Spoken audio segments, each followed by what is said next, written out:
He's an architect experienced in steel structures. Now Richard Gage is touring the country with a controversial message about September 11th. Richard Gage is here to show us why he's calling for a more thorough investigation into the collapse of the World Trade Center buildings. Thank you so much for joining us. You're very welcome. It's great to be here. Well, first of all, give us a little bit more about your background.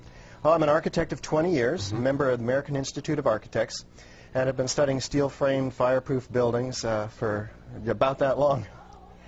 We ask that for clarification because as we get into this, we want people to make sure that you're not just somebody with a wacky idea. Right. Okay, you come with some science to you.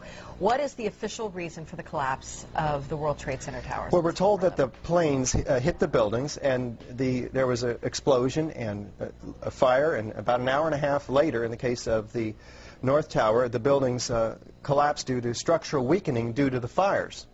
The problem is that we don't have large gradual deformations associated with collapses, and fires in high-rises have never brought down a steel frame high-rise building at all, ever.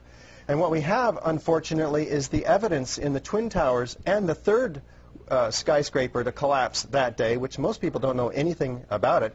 We have the evidence of the 10 key features of controlled demolition. In the case of Building 7, it collapses straight down into its own footprint at free fall speed in the first 100 feet. It's dropping, as you can see, symmetrically, smoothly, at free fall speed in the first 100 feet, 2.5 seconds. This is uncanny. There's 40,000 tons of structural steel designed to resist this collapse. Is it, what, a 47-story building? Yeah, this is called Building 7, right a football field away from the Twin Towers. Okay, so what we're showing is left what happened. In fact, right is a controlled where you are using, or the people who made this happen, used demolition. Indeed, and it's a direct comparison. And you can see that, indeed, almost free fall speed, free fall acceleration through 40,000 tons of structural steel. That is uncanny. So we have 700 architects and engineers demanding a new investigation as a result of this evidence and the evidence in the World Trade Center. That is very explosive. Almost every architect and engineer we show this information to agrees with us that these are controlled demolitions. If we can get them to look at the information, because obviously the implications of a controlled demolition are dark for our country, because that means somebody besides Al-Qaeda was involved, because these have to be easily 3 of the most highly secure buildings outside the Pentagon. Now, if that was a controlled demolition, would there not be any evidence at the ground level of explosives within the building itself, that's the debris that's left? Indeed, and what we find down there is pools of molten iron. What does that mean? Several tons. Exactly. What is that doing there? The first responders see it, the structural engineers see it. It's documented by FEMA, the melting of steel. Normal office fires is what's supposed to have brought these buildings down, along with jet plane impacts. But jet fuel and office fires don't produce molten iron or molten steel. It doesn't begin to melt until 3,000 degrees. But what we have is the fires only produce maybe 1,600 degrees. So what produced all that molten iron? Well, it has in it the chemical evidence of a special incendiary, which is thermite, a high-tech incendiary used to cut through steel like a hot knife through butter. Indeed, in all of the dust throughout lower Manhattan, we have a 4 to 6 inch thick layer of this dust, and throughout it we have evidence of tiny spheres, billions of them, several tons of previously molten iron. Well, how does that happen? If you have molten iron, the byproduct of thermite is molten iron, and it's dispersed throughout all of this dust. Now, you were allowed to go in and get samples and examine it? Oh, there's plenty of dust. A lot of people have this dust, and 4 of these samples have been sent to physicist Stephen Jones, formerly of Brigham Young University. And they find in it not only these spheres, which others have found too, USGS, R.J. Lee, doing toxicological studies.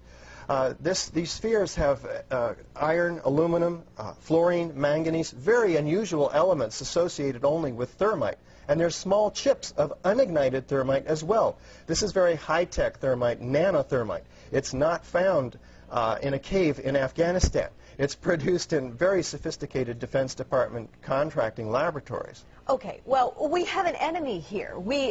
That the finger has been pointed to, that this was the work of al-Qaeda. This was the work of Osama bin Laden, at least to get the planes all going into the buildings and into the field in Pennsylvania and into the Pentagon. Is there no way that they then could still be the enemy that placed those in the buildings first and then did the incendiary device via a plane second? Right. Well, what you have to ask is who had access to the buildings? Did al-Qaeda have access to these highly secure buildings?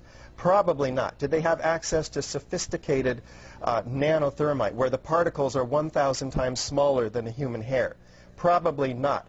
Somebody else has to be investigated. And that's why we have 700 architects and engineers demanding a real investigation. We don't have the whole theory as to how this happened, who did it, why. We just lay out the facts like we did last night in the Veterans Memorial Auditorium, and we demand a real investigation, and they'll find out who, why, how, etc. Okay. Then let me ask you, I'm person X. I want to place something in one of those buildings.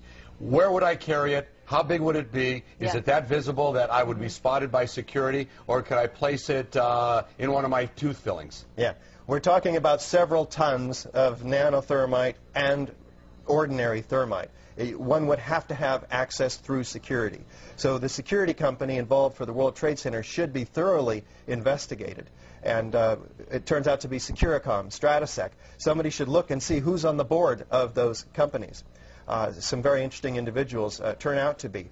In addition, one would have to have the cover of, say, an elevator modernization, which was, in fact, going on 9 months prior to 9/11, so that there were workers throughout the World Trade Center and it had access to the hoistway, which is immediately adjacent to the core columns and beams in the building. You're not trying to freak out the country, but you can't help but feel a little freaked out by this. Yeah, you're getting it.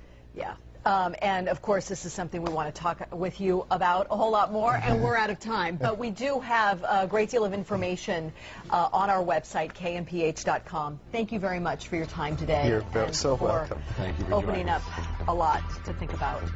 We'll be right back. Results are in, people. Now, this is my favorite pie chart. You guys are going to love this.